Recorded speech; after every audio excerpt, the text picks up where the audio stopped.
खाके गुजर की कसम, उस कफे पाक की हुर्मत पे लाखों सलाम, उस कफे पाक की हुर्मत पे लाखों सलाम। हम और आप नबी की अजमत को क्या जाने।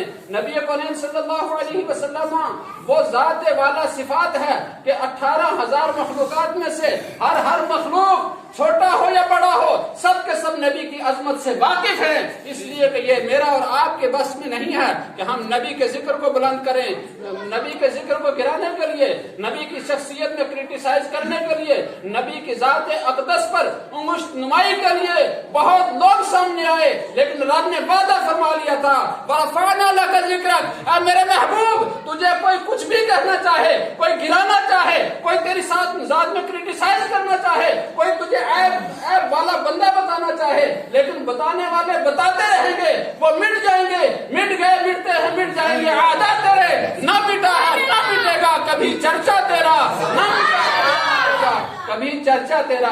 क्यों नहीं मिटेगा? रब ने फरमा दिया, रफ़अना लका ज़िक्रक, ऐ मेरे महबूब, मैं तेरे लिए तेरे जिक्र को बुलंद कर दूंगा। सुभान अल्लाह। हर आने वाली घड़ी अल्लाह पाक अपने हबीब के तज़किरों को बुलंद फरमाता है। सुभान अल्लाह। मेरे अजीज भाइयों, आज सबसे बड़ी परेशानी यह है कि हम नाशुक्रे हो चुके हैं। हम अल्लाह का शुक्र बजा नहीं लाते हैं, और जब आदमी शुक्र से दूर चला जाता है तो रब ताला भी उस बंदे का और मजीद नेमतों से उसे महरूम कर देता है। हम रब का शुक्र नहीं